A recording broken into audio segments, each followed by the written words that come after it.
what's platinum? Hey, what's going on, everybody? I'm RowLow. I'm Tall Josh. And this is Pool House Vibes, where we talk about everything. And anything. Yeah. Hey, what's going on, everybody? This is Tall Josh, and I'm here with Roland. RowLow, RowLow. I don't even know.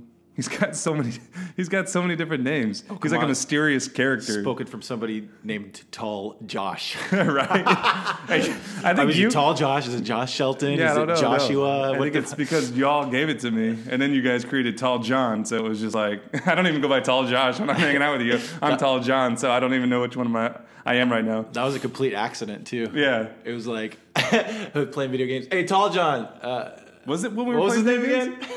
Yeah, because it wasn't just you that did that. It was Vic. Victor. All right, so was it Victor or was it Jaren? No, we were chilling at Vu's house, and I was like playing video games. I think it was Call of Dookie or something like that, and I was like, dude, Tall John, like real quick, like I need another blanket. Will you give me another blanket or some shit like that? Or I don't know what it was. Yeah, it was like cold or something, and. Victor looked. He's like, "You just call him Tall John?" I was like, "I did. Yo, that's your new name, bro, Tall John." Like, just not even calling people by their names anymore for some reason. And I knew your name was Josh. It was just like, God, we were bumping Little John back then. That's why too. I mean, it almost seems like it was like just yesterday. And I mean, it was 10 years ago. Damn. 10 years ago, this year September. So 2009, September 2009. Is when I came. Yeah, is when I came back. But actually, no, it'd been 11 years because I think it was September. It was September 2008 when I was living with Vu. Right. Because I think 2009 is when you guys were living in the house over there. So yeah. But it was like what we first connected. It's either 11 years or it's 10 years. I mean, 11 years was. It's been 11 years for K Thanks. Yeah. That's just we just passed our 10-year. Our decade mark of K Thanks, which was wild as all hell. I just come back. Remember, I had a cast on my hand from the Warped Tour. Yeah, from the Warped Tour, man. Oh my goodness, I got extremely intoxicated, super jealous and upset about a girl. The good old 23s, and then I decided to punch a trailer. It was one of those like hitches that you pull around in the back of the Prevost. Was it like a steel door or something? No, it wasn't even steel. It was just like foam pad. Like, so those things, they have like foam padding. So they have like a sheet metal right on the outside, and then in between the wood and the sheet metal, they have foam. I don't know this, but it's not giving. It doesn't give at all. And I don't even know why I thought I could just be the smart guy and just punch this trailer, but I did, and it just shattered my hand.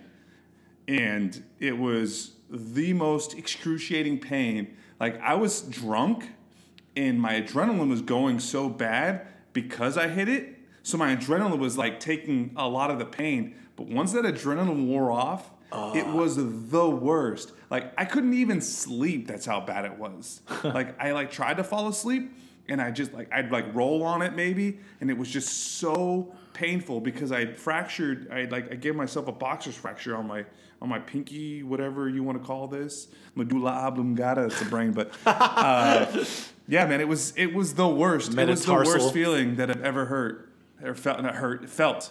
The worst feeling in the world. Well, you know what's ironic about that whole Warped Tour situation is I don't know if it was before that or after that. I think it was before that. There was like this girl backstage, and she had like this pink cast, and we were like hell bent on getting Tom DeLonge to sign her cast. Yeah, and we did it, and we filmed it, and it's on YouTube. Yeah, like the whole process of getting her to, yo, Tom, like come sign this chick's cast. Yeah, that was like our end to get backstage or something. Dude. No, we were already backstage. Oh yeah, no, remember I had it was our end to like meet him or something, or no, she was waiting to meet him, or I don't know what it was. Yeah, and I had like VIP pass, right? And we're like, not even VIP. I had the all access pass. Yeah, and she wanted to meet him so bad, and we were like, you want to meet him? She was like, yeah. We're like, come on. I had the power. You know what's crazy about the 2008 Warped Tour, man? That was wild. I had all the power in the world to do whatever I wanted with that thing, and I don't want to say I like selfishly used it for my own good. But there was like a couple of times where I like got some girls backstage, and I was like, yeah, come with me. I can get you backstage. It's no problem.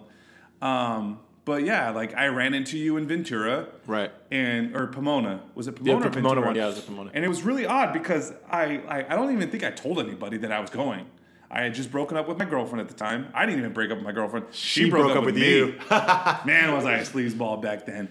And and this guy Pablo, he OneTreeDesign.com, I think. Right. I don't know if I think he's still out there doing One Tree Design. Yeah. Anyway, look him up, One Tree Design. His wife makes handbags and trinkets and stuff, and it's fantastic. They're all natural, and it's a really cool design. So if anybody wants to go check that out, One Tree Design, tell him that Tall Josh sent you. Pablo, yeah.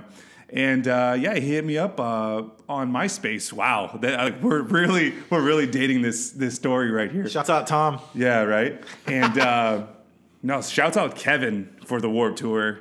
It's so sad that it's gone now. So much fun, so many great summers, especially 2008, regardless of all the other ones. So back to what I was trying to say.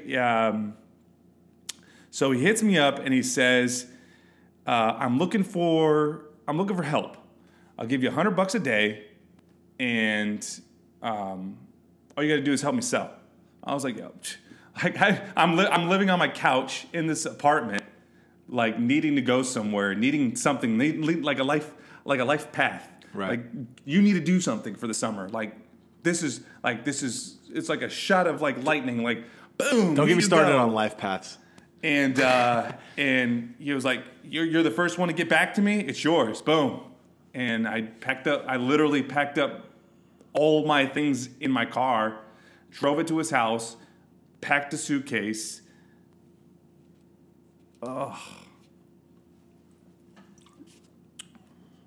Error while trying to synchronize audio. And so I packed up my stuff. Wow. Yeah, right? I packed up my stuff. Don't ever tell us about any kind of error like that again, Yeah, thanks a lot. So I packed up my stuff. I drove to his house.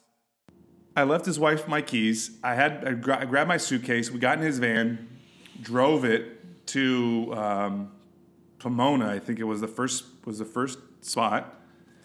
And yeah, man, I just from there we did this, that, and the other. And then I think it was like 2 or 3 days into the Warped Tour, we got our all access passes, and I mean, it's from there. It's a crazy shit show story of my life. Summer, man. It's like the endless summer, and you watch these movies, and it's all crazy. It was emotional. It was fun. It was energetic. It was so many things that somebody in my shoes could ever wish for, I met the guys from 303. I met Tom DeLonge. You're a punk bitch if you don't know about Boulder. Yeah, dude. I met Tom DeLonge. That was it was amazing. I've always wanted to meet Blink-182, and I was able to meet one of the guys from Blink-182. It was awesome, Dude, my sister will never forget when she met I think it was John O'Callahan from the Maine. Mm-hmm. And she was like, it was funny because when she ran into him, she was like ordering him around. She was like, here, hold my backpack. Okay, now say I love Dominique. And he was like, I love Dominique. She's like, okay, here, sign my. That was the end of the video. But it was funny because she was at that perfect kind of right adolescent, almost teen, or kind of age where it was everything's super impactful in your life, right? And things mean so much more than they really do. Oh yeah, and it carries with you for life. But it was just to meet somebody that you're obsessed over. They're obsessing their music or obsessing over their music, and it was funny. I remember you brought us on for Gym Class Heroes. Yep. Yeah, she was like, Travis. Yeah. And then, dude, we're sitting over there with Katy Perry, just chilling on stage with her. Yeah. She's just posted up, just wild. That was surreal. That was definitely surreal. Some fun stuff. Yeah, man. And I like I said, and I met the lead singer Yellow Card. Oh yeah.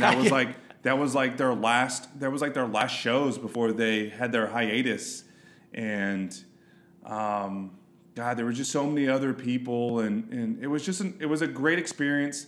A lot of the guys were very welcoming. Alasana, if you guys ever hear this, you guys were probably one of the most influential situations on my life in wanting to do a career in the industry. And then I also have to give a shout out to, you know, Forever the Sickest Kids. Like, those guys were just amazing. You know, nothing but class, open arms, came to talk to me. They were you know, before their show, after their show, they'd come and get sunglasses and whatnot. They're like, oh, some girl stole my sunglasses, I need another pair. You know, they were awesome, man. They would, you know, I have nothing but nice things to say about a lot of those guys. And yeah, I mean, that was pretty much it. So, you know, going back to then, you know, then I got back, I messed up my hand. I had to leave the Warped Tour early, which really sucked. I wish I could take it back. You know, don't drink excessively is what I definitely have to say, because it definitely taught me a lesson. Drink water. Yeah. Hydration. But yeah, man, I got back. We started trying to, you know, become famous, I guess. We were young. We wanted to, you know, YouTube was barely starting. We were trying to be YouTube sensations, and all of a sudden now it's like that's what everybody's doing or wants to do. And it was just like we were doing it 10 years ago. Like, yeah. It's just nuts, man. It's wild. It's a wild ride. Yeah, it's a crazy experience, dude. Like, I don't know. I mean, but now it's this awkward landscape where you have people creating reaction videos of other people. Yeah. Like, I think I've seen a reaction video of a reaction video, and like a super popular reaction video. Yeah. Like, it's like meta reaction videos, and I'm just like, wow, this is like everybody's just listen. Everybody wakes up, you know. We all poop, we all drink, we all eat. Yeah. You know, and like definitely. Staying grounded is the key, but also I think being rooted in your passion is going to be the way to move forward here. What I noticed right now, because we just fired up the internet here, and I'm looking at like one of the first bits of entertainment news. Buzz. Yeah, there's some buzz going on. I think, is it Carrie Underwood that just had a baby? Oh wow! Congratulations, Carrie Underwood. You know, the thing about it with like, okay, so she gives birth to baby boy Jacob, right? And okay. Congratulations, Carrie Underwood. How'd she spell it though? Right, normal. Normal? Yeah. Okay. Yeah. That's a thing with like celebrities. Well, I guess the reason why I said it is because I was watching Sex Ed on Netflix, and the guy's name is Jakob. So it's Jakob. So it's like it's Jacob here, right? Right. But in you know, in the English tense, in the England or Jakob, whatever. Jakob, yeah. Oh, wrong. So that makes sense. That's why I asked if she spelt it Jakob or Jacob. Wait, or you Jacob. asked how she spelled it or how she pronounced it? I get either or, right? Because really, like it's spelled the same, it's just pronounced different, right over there. I've never. You just dropped a bomb on me right now. Really? Like Jakob is the way that British people say Jacob. I did not know that. Yeah. I gotta do some research on that. Yeah, definitely. But the interesting thing about Carrie Underwood is like that whole mishap that happened to her, like that accident. What happened? Okay, so there was this thing that happened where she fell, she slipped, and really messed up her face. Oh, really? Yeah, it had to get like stitches in her face. How long ago was this? Like last year, maybe like the year before. Oh, is that right? Yeah, dude. And it was one of the first times where you're confronted with how much we care about aesthetics on social media and like how everybody's trying to fit a specific mold. And the interesting thing to me was how hidden she was about her accident at first and how she didn't want to come forward. And then slowly pictures would leak of Carrie Underwood and it'd be like her like sideways. And it turned into kind of like a Hunchback of Notre Dame scenario where you're like, dude, this chick is really going into hiding and thinks that she's never going to be the same again. And then she finally took a picture and it was like, oh, it's not that bad. You're still okay. Like, what are you talking about? Like, but it was just her in her mind that just like contorted how she looked from before. And she'll never be the same singer again. And no amount of makeup could ever, you know, like patch the aesthetically pleasing face she had before. You know what's funny about the way you say that? When you said that, what popped in my head was that scene in Tommy Boy, where when David Spade hits Chris Farley in the face with that like 2x4 or whatever it was, whatever size. I don't remember. And then you know they're sitting there trying to get food in the scene, And he's like, "Are you sure, Richard? There's nothing wrong with my face because I don't feel anything right here or right here, but like right in here." And he's like, "Nope, nope." And then the waitress comes up and she says, Holy shit, what happened to your face? He's like, "I told you, Richard."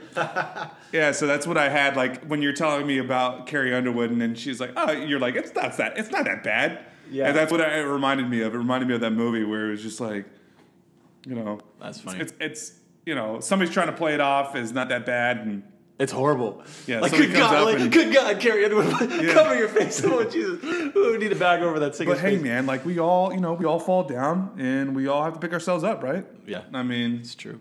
Mishaps happen all the time. Accidents happen. Let's just put it that way. Yeah, it's a bootstrap type of scenario. So anyway, congratulations, Carrie Underwood, on her baby boy Jacob. What are we going with the last name? Are we going who's? Isn't she with? She's married. I think she's married to James. I might be wrong, but I think she's married to Mike Fisher. Yeah, Mike. Yeah. Also, Jacob Jacob Fisher. I think Carrie Underwood's just her stage name. I'm sure. Okay. I don't know. Hockey player. Okay. Yeah. Yeah. He used to play for the Nashville Predators.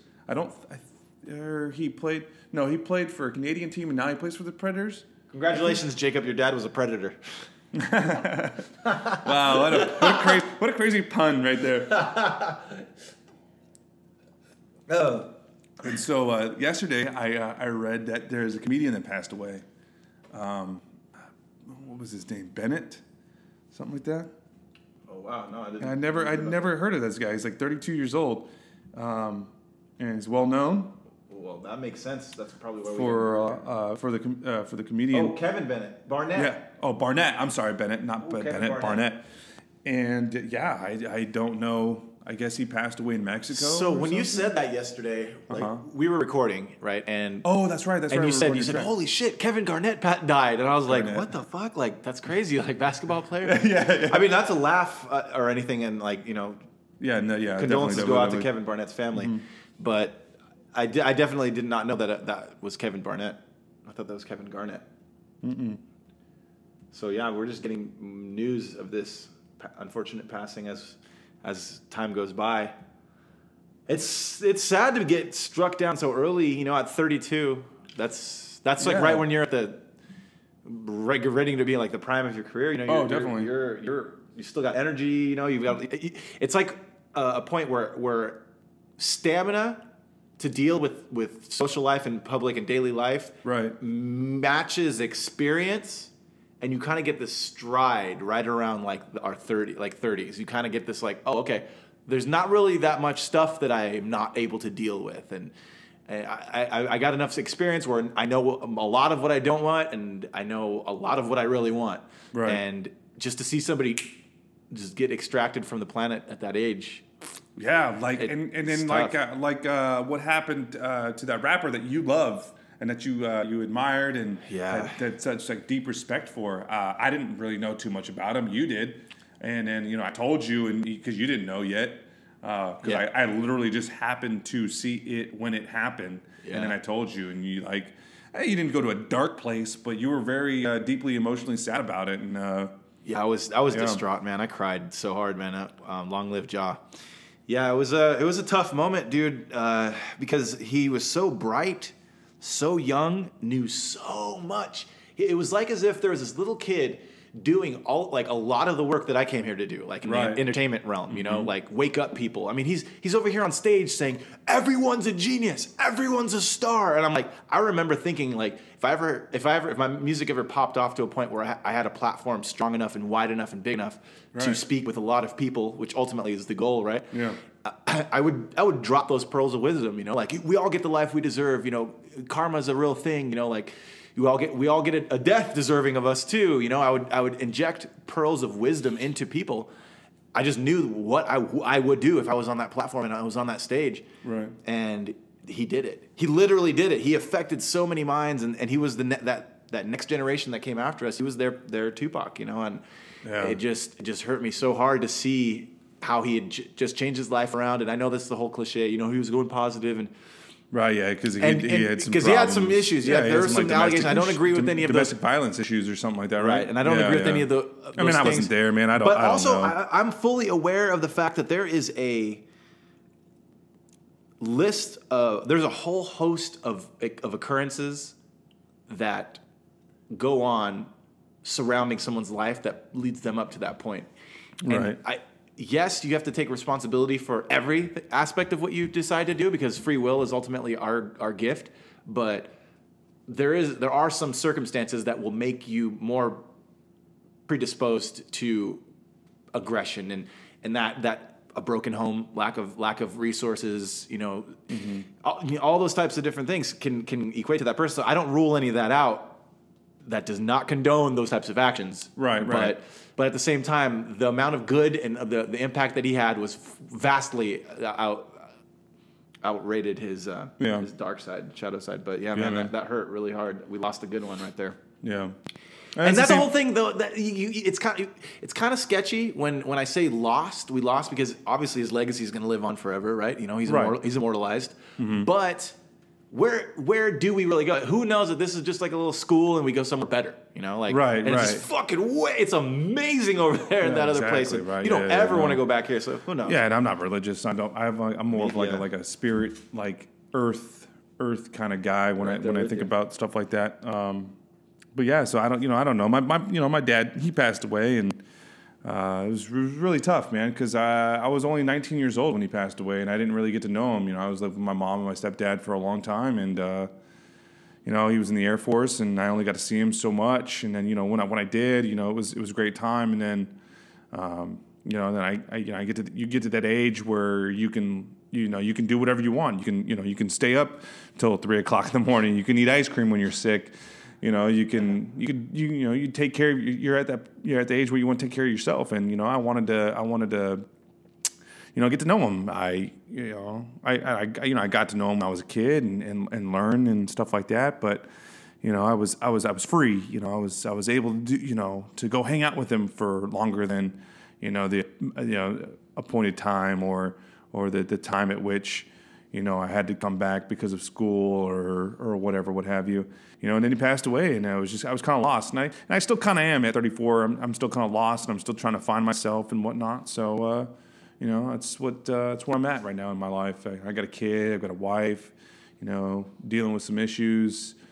But I mean, it's a life situation, and I'm grateful that I'm still alive, and I deal with death and thoughts of death every day. And I don't know when I'm going to die, and I'm not afraid of it. You're going to be like 100 still talking. Yeah, I know, about right? Yeah, you're right. I'm not afraid of it. I'm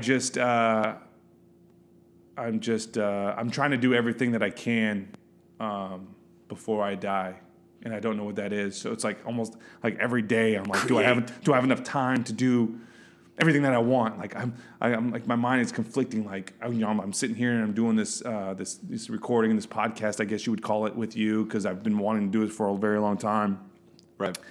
And I'm doing it. So if I die tomorrow, at least we did some shit. At least I did one. At least I did one. My voice is recorded. I did one. I'm sharing my thoughts, my feelings, everything about it. So yeah, I'm excited about this. But yeah, I mean, let's get back into what's going on in the world. I read that the world news is Venezuelan's president gives U.S. staff 72 hours to leave the country. What's going on with that? What can you look up with that, Roland? There's a coup. What's going on? It looks like it. There's the people of Venezuela are trying to kick out the president. It looks like it. No, not even their president. They're trying to kick out the U.S. from Venezuela. Oh, what, like Trump? It says, read the headline one more time. It says Venezuelan's president gives U.S. staff 72 hours to leave the country, which I'm assuming is their embassy, right? Well, the staff. So yeah, basically, so they want the United States out. After Donald Trump's backing of National Assembly President Juan Guaido, who has declared himself the interim leader of Venezuela, the ruling president Nicolas Maduro has severed all diplomatic ties. Severed all diplomatic ties with the U.S. I'm such an idiot. I need to go back to school and read. Leadership isn't legitimate and plan to hold fresh elections. Wow, man, that's some shit going on in Venezuela, it looks like. Kind of reminds me of Gaddafi and all that stuff going on over there, man. Wow, what the power of YouTube and the live stream recording.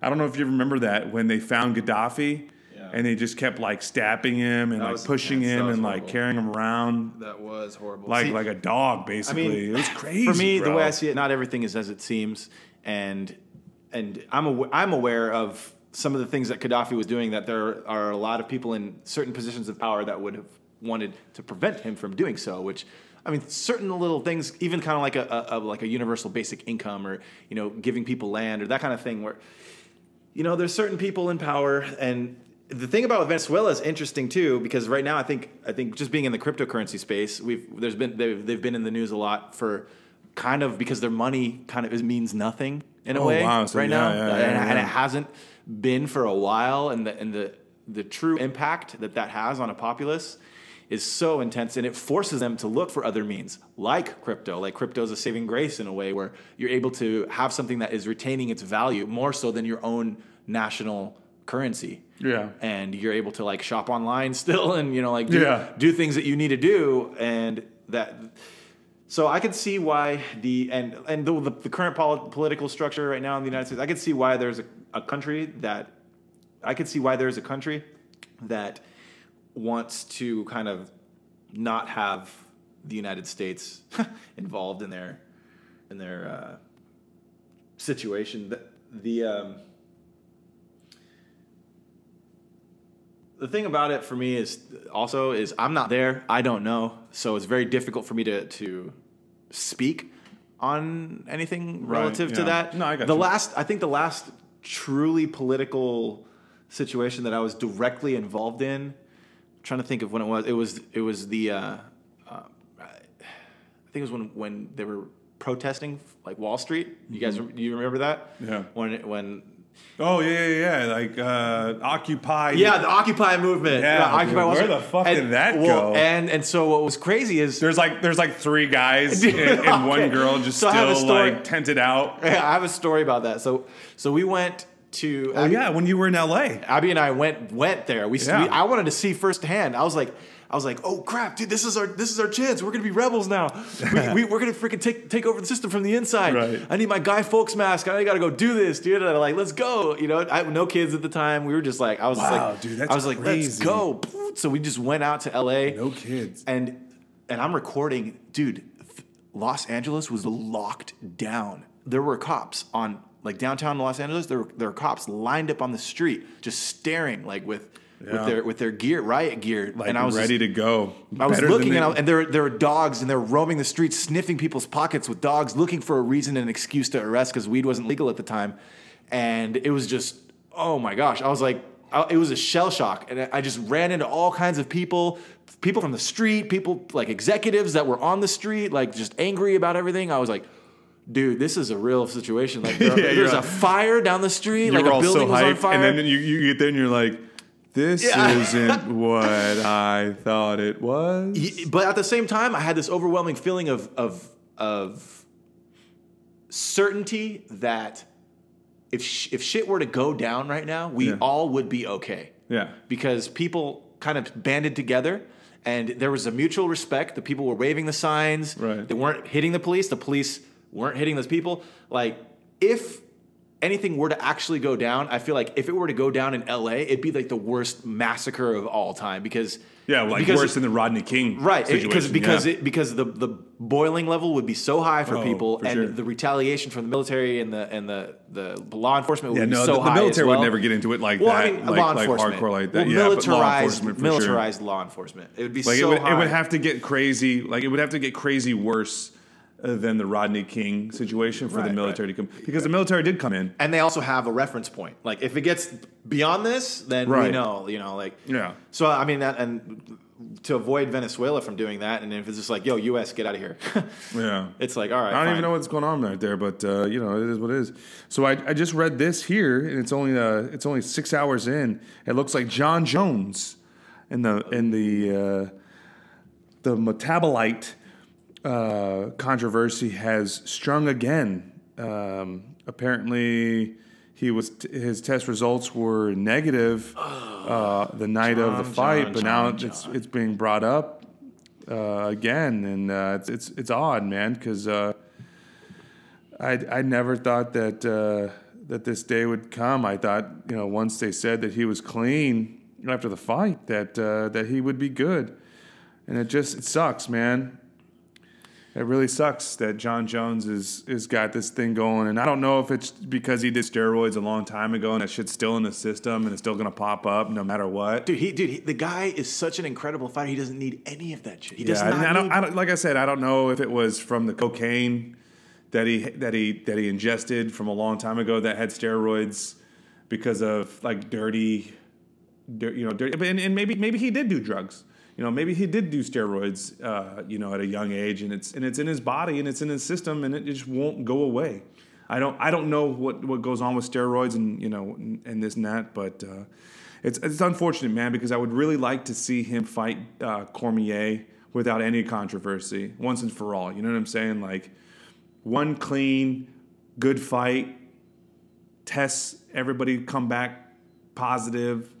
Nothing's going on. Nobody's cheating. Nobody's got a steroid advantage. And I was listening and I was reading that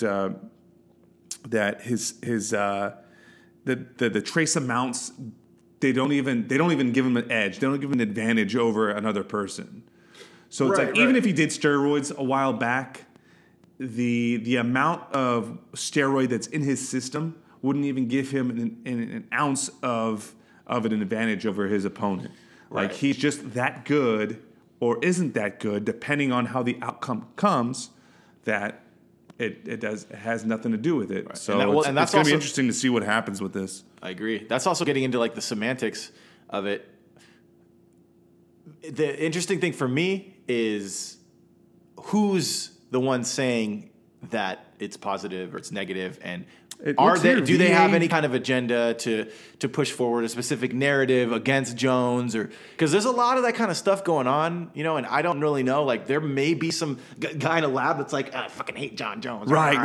And that's what I thought for a while. I thought like, oh shit, like somebody really has it out for this guy. Yeah, they hate this guy so much. Who knows? I'm gonna have my buddy piss in his. or like I'm gonna give my buddy, I'm gonna take this blood from my friend, and then say it's Jon Jones' sample. I mean the sample is one thing, but typing in the information from the sample that you're reading, like how many people where's the oversight on that? Like nobody questions who's taking the samples; they only question what the sample contains. Yeah, and I'm like, come on, dude, because accusations are a thing now, dude. Look at Chris Brown; he just got put in Paris prison. Oh, dude, I just saw that. He got released. I just found out he got released, and now he's going for a defamation of character suit, and he's denying all of the allegations. But I just watched as like Twitter and Instagram just weighed in on Chris Brown based on his history with Rihanna, right? And for the record, he didn't get in trouble he didn't get locked up for raping Rihanna. He got locked up for beating her. And yes, it's a huge difference, and both are extremely shitty situations that I demand no man out there ever do to anybody, right? Yeah, ever. Of course. That's my unwavering perspective on it, right? Mm-hmm. I've never done it. I never would want anybody else to do it. I wish nothing but the best for all women everywhere. But one of the things that I can't stand is accusations against somebody that aren't based on reality, that are, and a lot of these women, they have nothing to gain from coming forward. So you kind of have to like lean towards the side of the accuser. So you kind of have to lean towards lean towards the side of the accuser. The issue I have with it is none of us are there. Mm-hmm. We're there. None of us saw it on tape, and that's what sucks, man. That's what really we don't know. We don't know, and so therefore we should not ever make a biased statement or decision against it or for it. Yeah, and I totally agree, man. I wish that money didn't rule all that is evil, because when you come down to it, it's like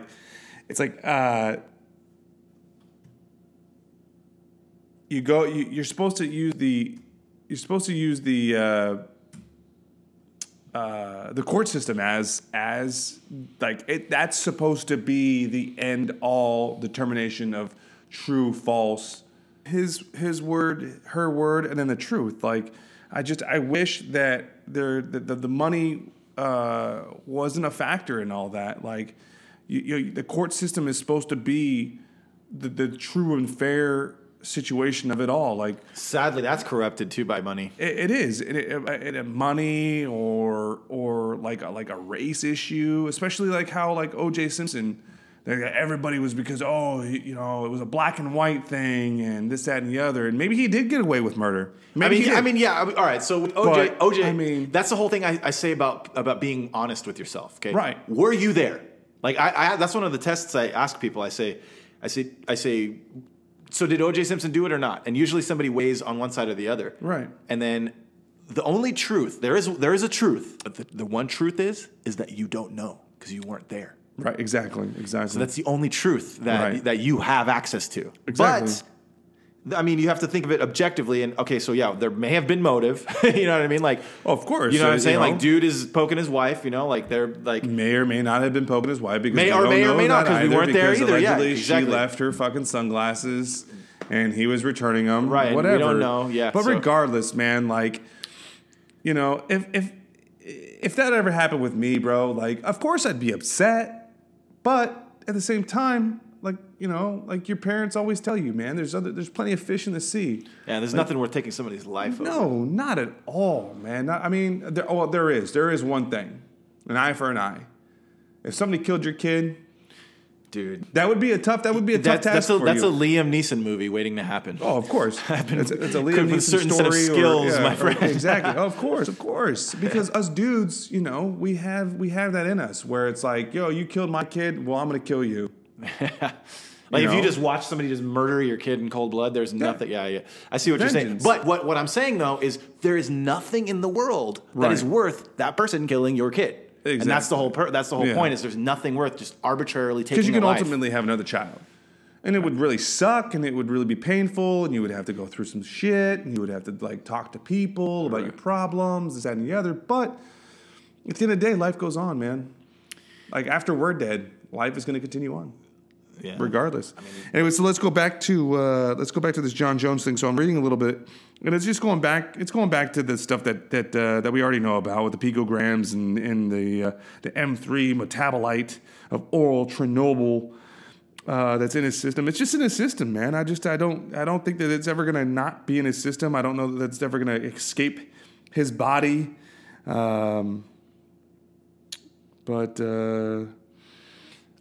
Part of me seems like that type of drug or that type of potential enhancement catches overachievers, where people want to make sure they want to ensure their victory, they want to ensure their performance.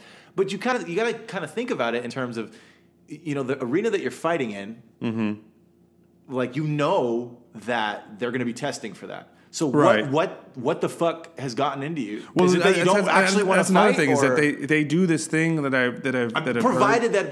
that he actually did that. That's right. Because all of it's all allegedly. And there's this thing where they do this micro dosing. So it's like small amounts of like you trying to cheat basically. So you're cheating, but you're doing it like slowly in a like undetectable way, or potentially undetectable way. And I don't know, man. It's just let's put it down there. Brock Lesnar, right? He goes. The guy there's no way that someone can look the way he looks without having had some sort of modification. So no. I just don't feel it. I know he's not Samoan. So he did football, okay, and then he went and he probably like I said, I don't know. I wasn't there when he got stuck or he took orally the steroids, but it's a proven fact that he's done steroids. Like, there's no man in the world that ever can look like that guy, and like, I'm not like upset about it at all whatsoever. Mark McGuire. But fuck it. Like, if you want to do that to yourself, at the end of the day, you want to do that yourself, you're probably gonna fuck up yourself. You're gonna fuck up your system. Like, fuck up your scrotum. it's like, rest in peace, Ultimate Warrior.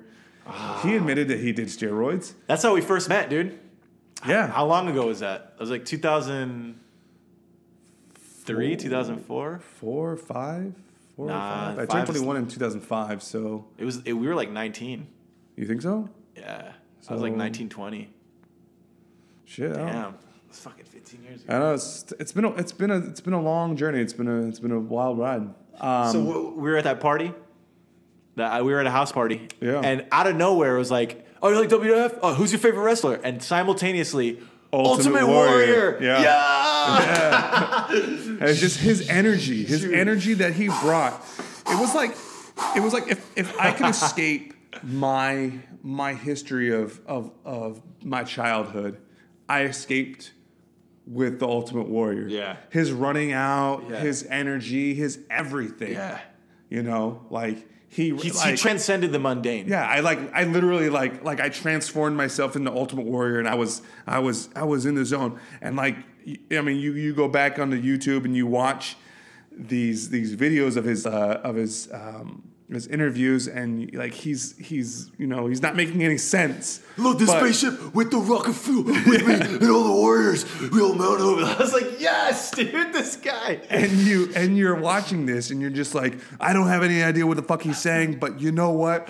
He's babbling, and he's energetic, and he's doing it, and he's running to the ring, and he's beating these dudes up, and they're giants, and he's picking them up, and he's doing all these things, and he's the Ultimate Warrior, It was amazing. It was like, he can come over and beat up all these people that are picking on me. Like, fuck everybody. The Ultimate Warrior's gonna come kick your ass. And that's how I felt, man. I felt like I was the Ultimate Warrior. I'm gonna fucking kick your ass. You're probably gonna beat the shit out of me. But in my mind, I'm like, fuck it. Like, if the Ultimate Warrior I'm fucking 250, fucking roided out. Like, just, I'm gonna fuck everybody up. Like, I don't give a fuck. So, yeah, man. Like, rest of that. And you were talking about the rapper and you cried, man. I cried when the Ultimate Warrior died. I cried for probably 2 or 3 days. The Ultimate Warrior had such a huge impact because huge. And what I felt sometimes when I watched his matches, I felt as if he how they all gather together and they say how the storyline is going to go, the narrative. Right, of course, yeah. And so I just feel sometimes that in the middle of the ring, he changed his mind and was like, I'm just going to fucking win right now, bro. And there's nothing you can do about it. The people are too hyped. I know we said you're going to win, but I'm going to fucking win, bitch. Because, dude. And, he was, not only was he the Ultimate Warrior, to the fans, but he was the ultimate wrestler, dude, for a while, man. Yeah, man. And to see him win the championship and to just take it from, he just took it from Hulk Hogan, right? What's that? The championship. I don't remember which WrestleMania. I don't remember. 4 or 6. Yeah, dude. I remember watching that. I remember watching that on pay-per-view. While it was blurred out. It was blurred out pay-per-view. It was like the different colors, how they would move on the tube televisions, Dude, no child now is ever going to know. No, they don't understand that, dude. Of pay-per-view, cable TV, pay-per-view. You can hear it, but you can't see it. But you can't see it. Scrambled cable, I bro. loved every fucking minute of that. It's like listening to us right now and we're talking. You can't see us. 8 seconds, all of a sudden, it'd be like, clear. And you're like, yeah.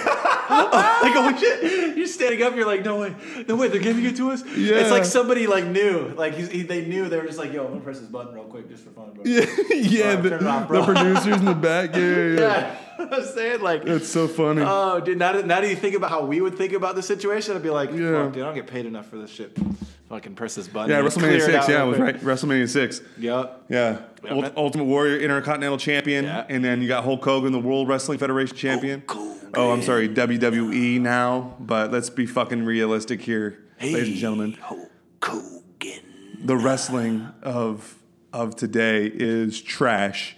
The wrestling of today is hip hop. Hands down, I call it trash because it's not what I'm used to. I mean, the hip hop world, I just see all these artists, rappers, which I still call mumble rap trash. Well, but whatever. Hey, I'm a mumble rapper too, so it's okay. I love it. And the thing about it is these people created a character, right? And they forced that character, and almost all of them are referencing these '90s wrestlers that they grew up with too, you know, and like. Which is really odd. Which is really it's a connection, bro. odd. It's a connection. And see the thing about wrestling, it was all ego. You know, it was like, and that's the string that binds rap together. It's all ego. You know, it's all ego based. It's like, I got this. I'm the shit. Fuck you. You're whack. I'm the shit. I'm the best ever that has ever existed. Bret Hart, best there is, best there was, best there ever will be. You know what I'm saying? Like, definitely. He epitomized that. They epitomized that whole genre, man. It gets me excited just to see people like kind of rehashing or resurfacing or reviving that kind of mood and that mentality. Even just like the freaking Subway Mania guys, you know, the guys that were doing like the WWE, like Tim Han Rivera, like all those guys. That man, it got me so excited, and it literally gave me the feeling like I was watching WWF or E, whatever. Then that pissed me off so hardcore when they World Wildlife Federation, and they won too. For a long time. And so then they forced them to do this weird thing where it's now just WW, and you just have to pretend the E is sideways or whatever. Or like you have to. It's just no WWF, man. Like we got the shirts, we got the receipts, we got the screenshots. And I don't know. Like I don't know that like if it were now, like I don't know that they would win that battle. For social media? Because they won before social media. Yeah, social media would weigh in and they would lose. Oh, of Hands course. Down. They would Hands down. Everybody would be like, nope, it's WWF. Nope, it's going to be WWF. And like people would pick at the World Wildlife Federation. Yeah, that's wild. There's this thing on the news that I'm noticing right now. It's just to kind of like derail and go sideways. There's this guy called the Masked Singer. And singer? Yeah, like a masked singer, and I guess they're going to reveal the identity of another masked singer tonight. Oh, that's what that is TV that? show. The TV show, yeah. Okay, it's a TV show. I think on Fox. So you got to like decide who it is. Yeah, you got to like. It's almost like that game. Guess Who? Right. When you're a child, yeah. And you're like, does your person have a hat? Yeah. Well, that taps into a new concept in my mind because I feel like mystery is what people crave right now. Oh, right? of course, yeah. And because everybody knows everything, we're all streaming, we're all like live Instagram. You know what I mean? We're all like, right. And right now, I think people crave a little mystery and like not knowing who is who. Yeah. And so I think if you really want to like pop off right now, you know what I mean? Like put a mask over your face and do some dope stuff. Can you imagine if we just started recording and we just like started naming ourselves like some like random like you're X and I'm triangle. Yeah. And we had this like we had like the RPX. I wouldn't be able to do. Yeah, like we had like the dead mouse like helmets over our head, and we just did podcasts for like ever. Dude, I still don't know what Lil Toenail looks like. I don't even know what the fuck you're talking about. It's a rapper, and he's popping off. I still don't. He just dropped a new track like today or something like that. And you still don't know what he looks like? Blood on my Timbs. I do not. And I actually Googled it. I was like, oh shit. I Googled it. I was like, Lil Toenail in real life. Lil Toenail's face with no mask or some shit like that. Just to see. I was like, I want to see who this is. Yeah, I want to see. That's he funny. has nothing out there without his mask on. He like embedded himself in this character. Huh, interesting. And I was like, yo, because when he came out, he was wearing this like toenail outfit, right? And now it's just a ski mask, but I wonder if I could. He's from Florida. He's a dope rapper, dude. Bass Nerds did a little remix of one of his tracks. He's got a lot of high energy. Okay. It's like fuck what you are, bitch. Fuck what you are. Like that kind of. Okay. Yeah, dude. Little Toenail. Yeah. Huh. This is picking up. I think it's picking up where like Lil Jon left off. Oh, okay. I see what you're saying. Oh, yeah, he does wear. Oh, so he wears like a ski mask. Yeah. Wear a little ski mask and. Yeah. Well, yeah, but for the longest he wore this like toe outfit. Oh, like for the longest time he did. Yeah, like a legit toe. Him and Riff have a track together. No shit. Yeah. Oh man. He's dope, dude. I'm gonna turn this. I don't know if we can. I don't know if we can have this on here. What? We've been saying fuck and shit and piss off. No. I meant like I don't know like yeah. Copyright infringement or whatever.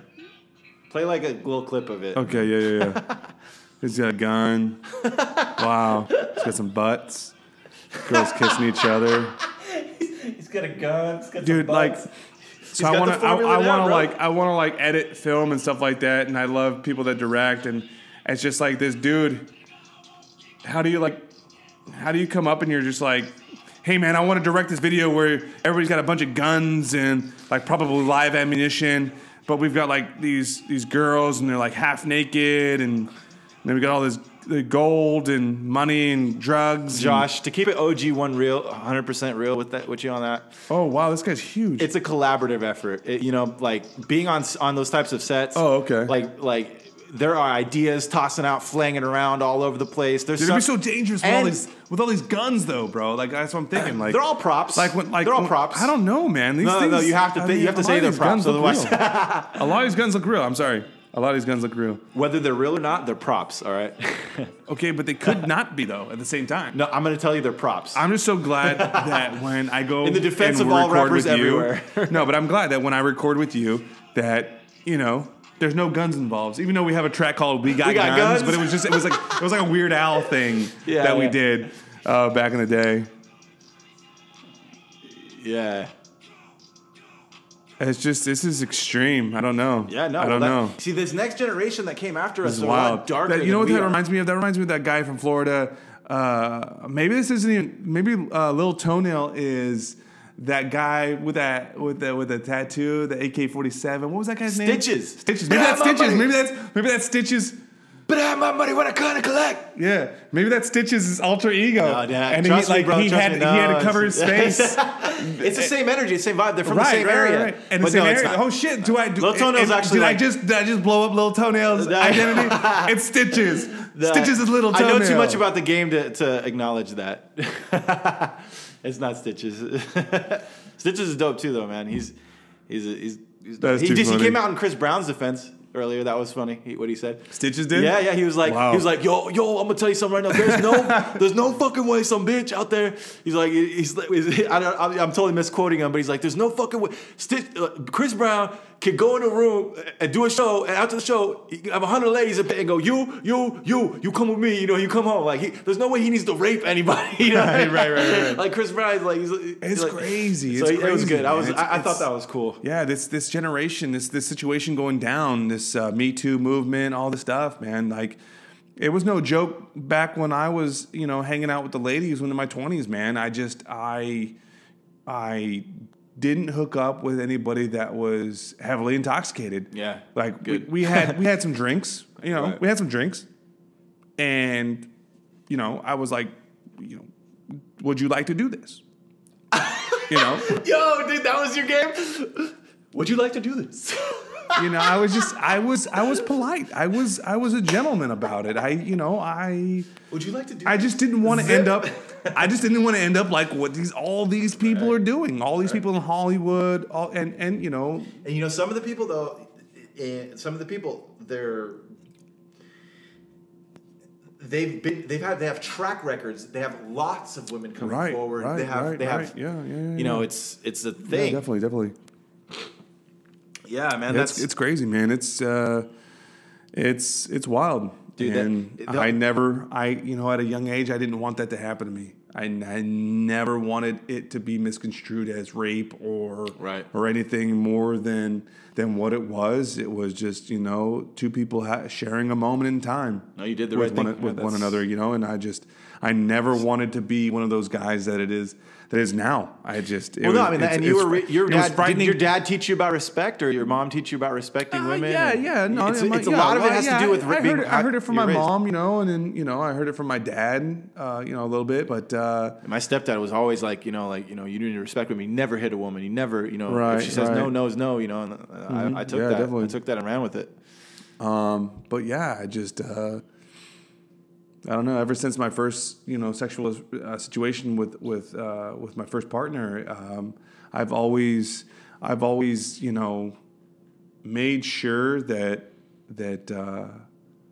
the two parties involved were okay with what was going on, what was happening. The worst thing that I did was with my first person. She was like, "This." I can't help but laugh, man. She said. I'm not going to say any names or anything. But she said, "This isn't your first time, is it?" And I was like, nah.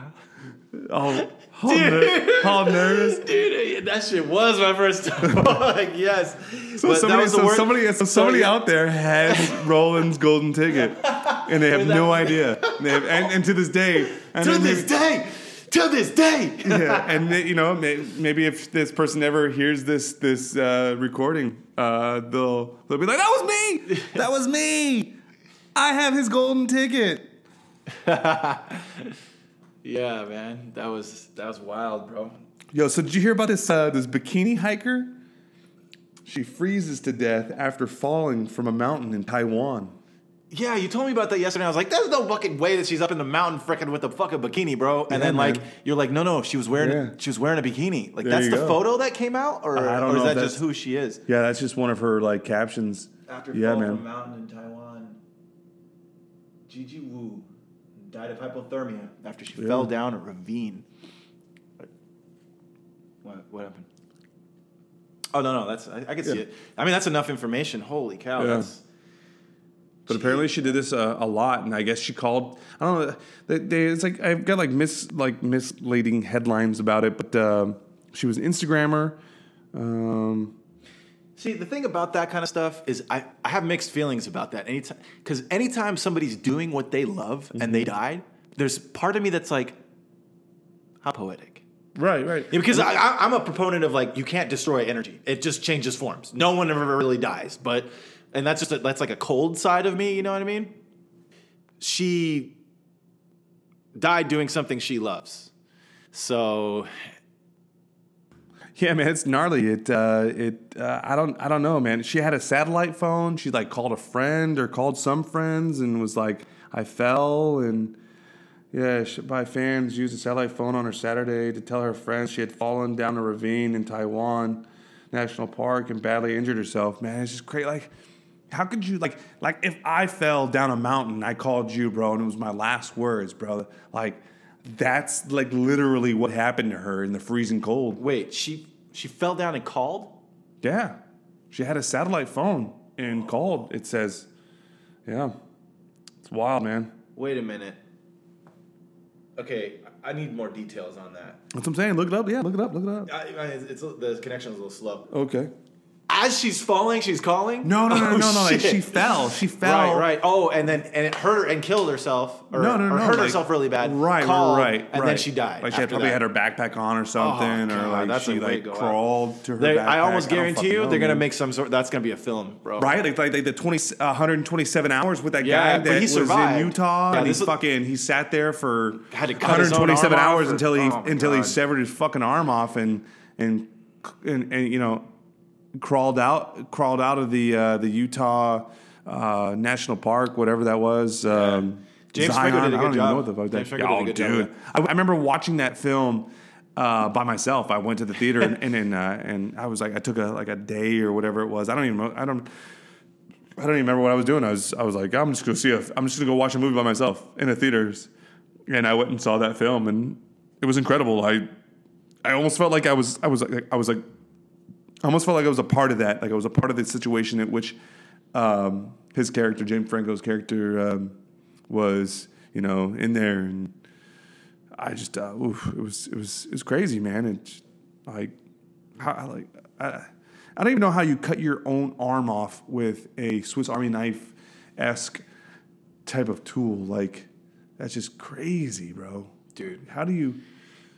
I guess the will to survive is pretty much what took over. You know what I'm saying? Yeah.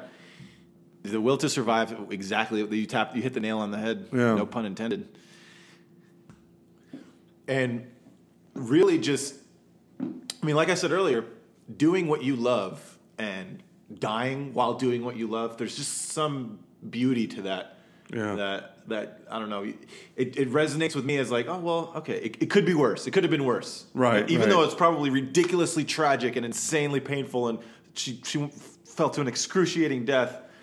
At least she was modeling, you know. And not only that, but at least she was able to call somebody and you know, call her friend or friends and be like, hey, I really hurt myself. You know, I love you. Let everybody know that everything's gonna be all right. Like, you know, I fell and I hurt myself, but you know, at the end of the day, you go to her funeral, you do, you don't, and you know, you had a good time and she had a great life, and it's the way it goes. Yeah. So there's also this thing that happened recently like kind of derailing again, Meek Mill and JayZ, because we were talking a little bit earlier about like racism and the criminal justice system, and right. They're headlining an alliance to reform the United States parole probation laws. Oh wow! And I mean, if you think about it, like, so basically the system is so corrupt that two people in a position of I wouldn't even call them a position of authority, but in a fortunate position to manipulate their environment due to financial reasons, right? Like JayZ's sitting on billions, or $1 billion at least, and Meek Mill is not doing too horrible himself, right?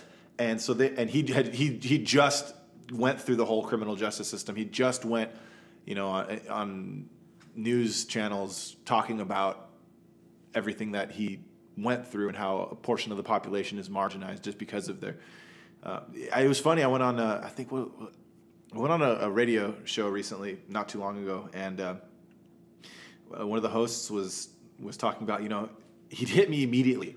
It was right when that Black Lives Movement started catching fire, and he hit me immediately. He was just like, we shouldn't even be having this conversation in 2000, whatever year it was, 18 or 2000, I don't remember. But he's like, all lives matter, And I was just like, oh my God, it's not that. It's every life matters, of course, but it's what the whole entire movement is. Certain people feel as if their lives are not being appreciated as much as other lives, right? Otherwise, the movement because of your color of your skin, right? Otherwise, the movement wouldn't have even fucking happened. So it was just, and I had to just bite my tongue right there because we were talking about consciousness and the nature of reality and the cards and all that stuff. So, were you the token black guy in the conversation in the room? Well, that's the whole thing because I've never fully associated with myself as black. Okay, And that's the thing, because I ridiculously identify with both sides of my genetic heritage. Right on. Like, I'm white as fuck, and I'm black as fuck. Put together, but hardcore. Like, I'm into fucking, like, I was into StarCraft and like chess and fucking Magic the Gathering, like, intensely. You know what I mean? Right. And then I'm into fucking, like Tekashi 6ix9ine and XXXtentacion and fucking Big Drake, Soulja Boy, like right now. I intensely identify with both cultures, so I can't ever say like. Take when anyone goes, oh, you're a black guy. I'm like, no, dude. Like, even though you think you're that, a white I don't guy. I don't identify with that. But it's don't categorize me. You know what I mean? But I do identify with a certain struggle element that people have had to deal with, that I've had to deal with just by people being ignorant to the potentials of an individual. And of course. And it's just, I mean, dude, my buddy Stephen Kong sent me this thing about like Martin Luther King talking, who we just celebrated his birthday not too long ago. Isn't that crazy though? You ever think about that? And sorry to interrupt you.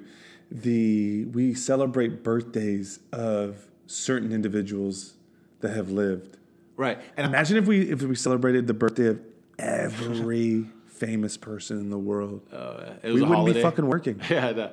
Nobody would be working. We might as well own our own job, not our own businesses, and work when we want. My birthday is a holiday in Europe.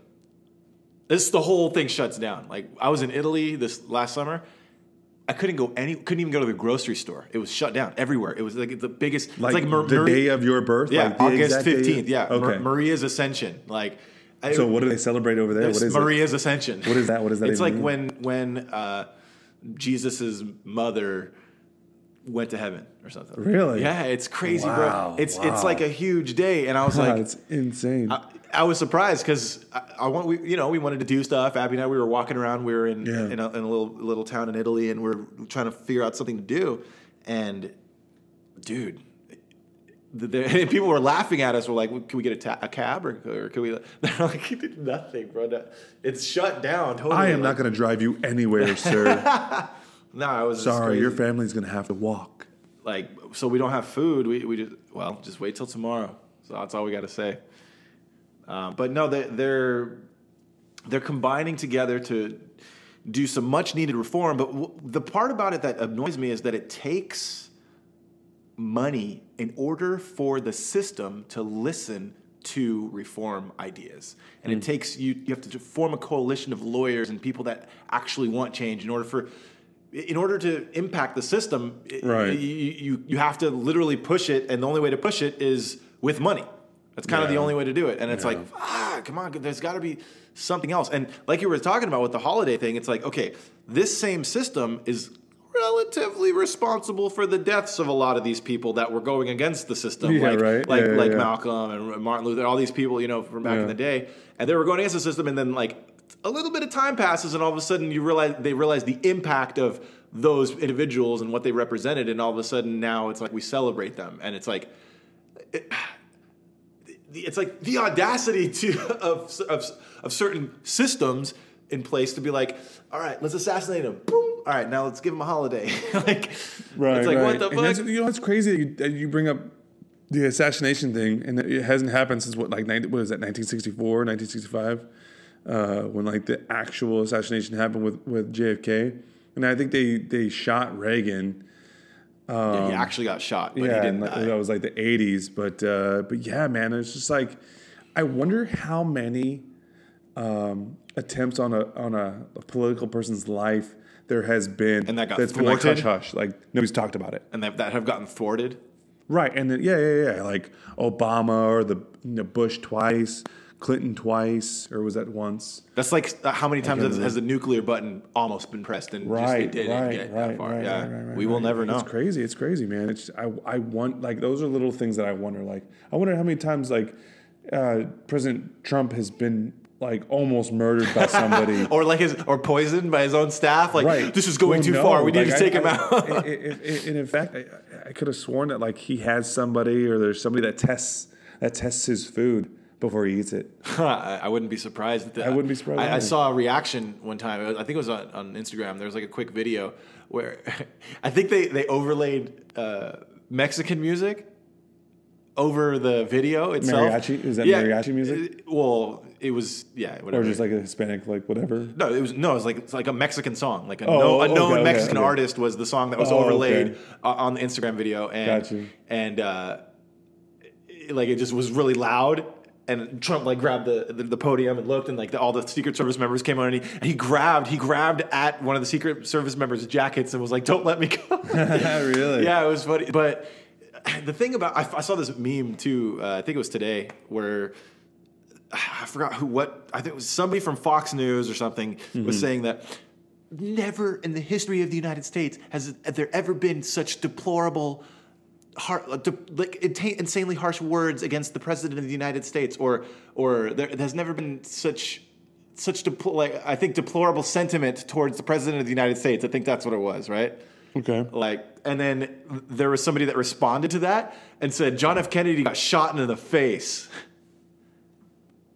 Like, I think that's a little worse, right? You know what I mean? Like, yeah, definitely. Like you disagree with the president so much that boom, but still, you know, I mean, that one man's actions can't speak for a nation, but yeah. Like, and you know, you never know. Like, I was just listening to the Rogan podcast about John F. Kennedy and the magic bullet theory, and he was engaging in a debate with one of his guests about how, you know, one guest was kind of leaning more towards it was in his opinion that it was literally just Lee Harvey Oswald that just acted alone and wanted the president dead, and that's it. And then Joe Rogan said, I don't really know about that. I'm not going to just take that at face value.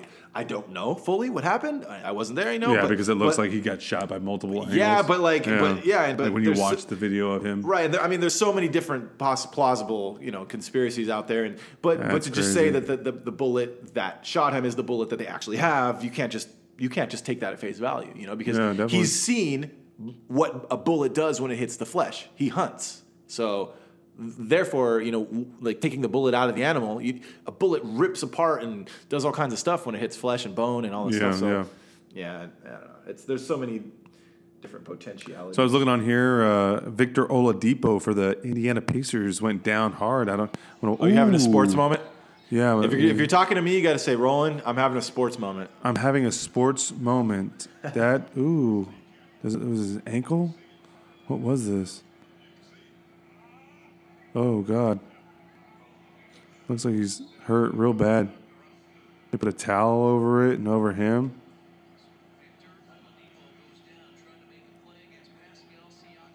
Oh. Dude, he's not feeling good at all.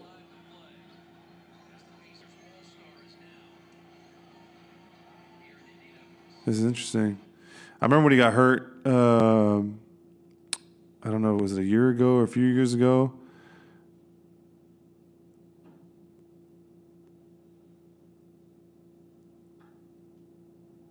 I don't even think he hurt his knee. I don't even see what happened to him.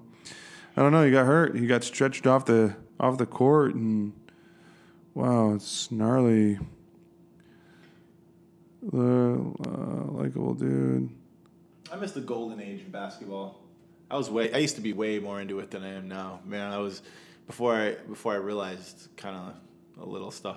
I started looking behind the scenes of a lot of stuff that's going on. But yeah, I mean, I like the whole like Isaiah Thomas days, the like Jordan Pippen, John Stockton, Karl Malone. God, those goes like those Patrick Ewing, like those like Charles Barkley. It was before you can literally spend all of your day only on what you're interested in because all of the information's there on the internet. Right. And you can choose every bit of content that you occupy your day with.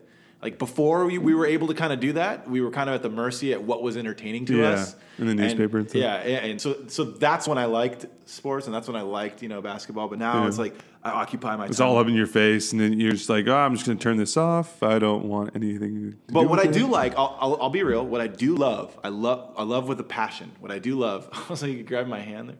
I know I always touch the table when I talk, but what I do love is the last 10 minutes of the fourth quarter or the fourth period or, depending on whatever sport we're talking about. Right. Of the championship game of any sport. Yeah. It's the only one that matters to me. No, whoever made it to that point, I'm all in. I'm tuned in. I'm like, your whole career, your whole season, everything just fucking came to this moment. Let me fucking watch what happens. It's crazy. I love competition. It's crazy too when it comes to like basketball and baseball for that instance too, because in football they only play one game, right? And that's the championship game. Like there's no like four chances like there is in hockey, basketball, and baseball. And so I will do the same thing. I hardly ever watch basketball. I wouldn't say I'm a huge diehard Mavericks fan, but I'm a Dallas Mavericks fan. I'm a Dallas Stars fan. I'm a Dallas Cowboys fan. And I watch only like if it's like, like I said, the final game of the respective sport. Like besides hockey, there's something about hockey where it's like I have to watch every game of that championship game. Oh, okay. Like it's the best of 7, right? Right. And shit, I could be watching 7 games, but I have to watch each game because especially like after the third, like they've won 3 games and the next one could be the championship and they lose, and then the next one they could win but then they lose. Like I have to. There's something about hockey and the intensity and the fast pace of it that I don't get for basketball or baseball. Like I do not get those. Oh yeah. And I don't watch the seasons. Like as like baseball has like 160 or 80 games or something like that. It's like how does one like keep up with like that many baseball games? Also, like, I think that's one of the issues that they've been facing of recent years of just waning interest relative to public opinion with baseball. They've been kind of just like, I could go to the game or not. Like a lot of times, even on non-blackout dates, you can see like I don't know if it's ESPN or whoever's covering the game. You see, there's like 8 people in the stands or whatever, and these are professional players, and they're getting paid millions. And I'm like, how? Off what? Like from where? Yeah, definitely. There's too many games. Like what the hell? And what I also noticed for me, like the game sometimes. It's like, all right, about to watch some baseball. Ooh, yeah, let's sit down, let's get some popcorn, boom. Yeah, let's get some, and it's just like, let's get some hot dogs. Yeah, let's do this. And it's just like, there's just something about baseball when you go to the game. It's way better. Energy. Oh yeah. You have to. For me, I always wanted to play it. I never wanted to watch it. I had to play it. But basketball and hockey, I think, are relatively fast paced. But hockey being the most. Yeah, definitely. And one of the things I learned about hockey recently, I didn't even know this the whole entire time. Somebody told me it was like last year or something. Like fights are legal. In hockey, yeah. Someone just nonchalantly was like, I mean, they're not allowed to fight. They're not legal. But like you still get penalized for it. It's part of the game. But yeah, it's still part of the game, and it's fantastic. It's fantastic. It's fantastic. It truly is. It truly is because it brings the game. It still keeps that old school pace and not even pace, but like old schoolness of it. Like if they took fighting out of hockey, I think they would lose a lot of ratings. Right. I think they would lose a lot of fans because you could still take out your aggression for the other player and the other team. Like I remember there was the first game of the season. I think it was the Flyers and somebody else, and like 2 seconds into like the ref dropping the puck, like five dudes on the respective teams dropped gloves and just started fighting the opposing people that were on. Like, even if they didn't have any beef, it was like, fuck this. We're fighting you from what happened last season. Oh, shit. And it was fucking mayhem. It was insane. It was insane. Intense and insane. I don't even know how do you combine insane and intense in this like you create like a word for that. But that's what it was. It was wild. Let's just say that. It was wild. So let's go back to this sports. So we got Barry Bonds misses out on the Baseball Hall of Fame once again. Ooh, steroids. Problem. Yeah, that's the thing, dude. It's tainted so many careers. And then you got Usain Bolt. He announces his retirement. He's not going to be running anymore. That's crazy, man. It's I loved watching Usain Bolt run. That was his legitimate birth name too, right? What's that? Usain Bolt. That was his legitimate birth name. Yeah, I believe so. He was born for that role, bro. That's crazy. Landon Donovan's going to make another comeback to soccer. We can. Oh, and then I heard this today. I got a little notification on my phone. Larry Fitzgerald will return for his 16th season with the Cardinals. That guy has been playing football for 16 years professionally in the NFL, and I think this might be his last season, and he's played them all with the Cardinals. That is, I was thinking about it, and I'm like, I don't know any, like off the top of my head, anybody that like stayed with their respective, like their team that they signed with originally.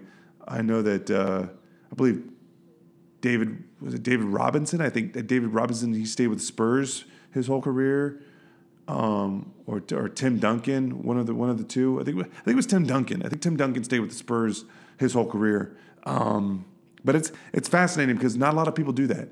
Not a lot of players do that. Some retire early, and they could have gone to another team, but not a lot of sports athletes stay with the same team, especially not 16 years. Like 16, that's a long time. 16 seasons on one team. Yeah. Yeah.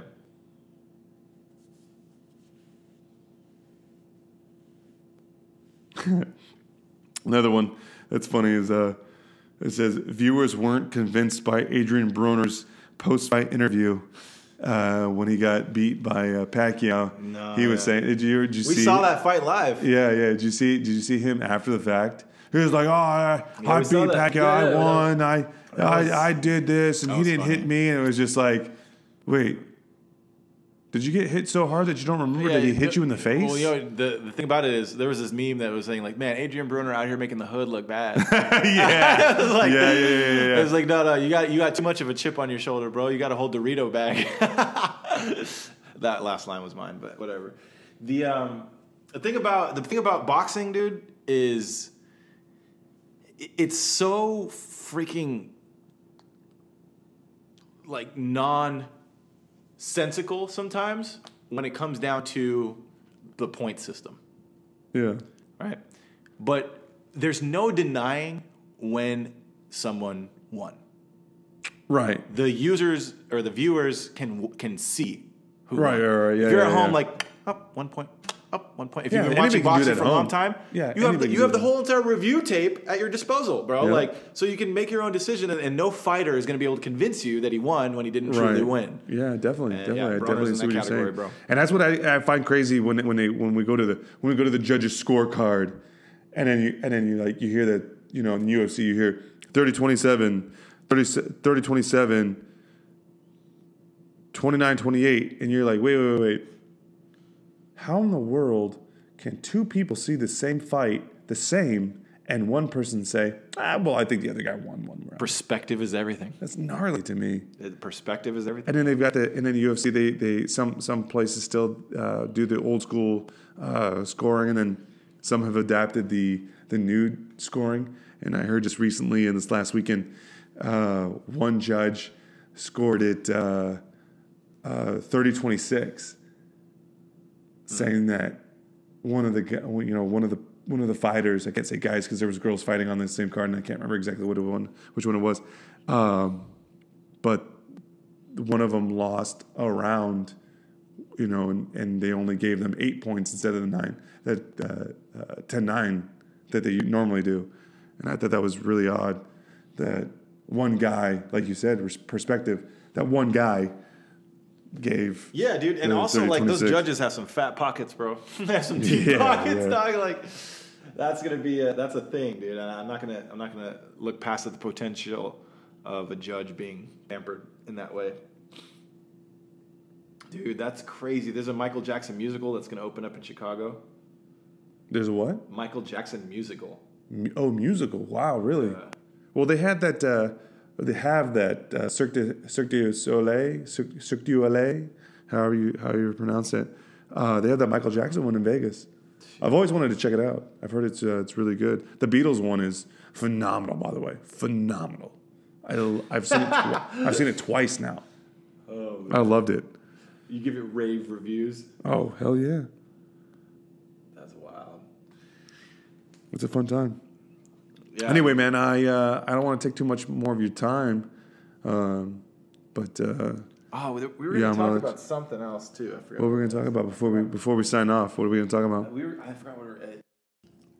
Oh yeah, Chief Keef's coming into town. Oh yeah, Chief Keef. Chief Keef. Yeah, Mozzie. Stupid Young. Pronounce my name wrong. That's just shit I don't like. Don't like. That should be pretty interesting. Desert Drip. Yeah. Was that Friday or Saturday? Ooh, 26. 26. Yep, it looks like a Saturday to me. Saturday. Yeah, man. I don't respond to linear time too well. I think Eventbrite is where you can get the tickets, right? If I'm not mistaken. Yeah. Eventbrite. If you want to go see Chief Keef, Mozzie, Stupid Young, check it out this weekend. All right, everybody. Thanks for listening. Thanks for listening to Dat What It Is by the Pool House. Dat What It Is by the Pool House. Thank you. If you listen to the whole thing, I appreciate it. More to come. This is the first one of many. And be kind to others as others be kind to you. Take care. Love one another. Peace.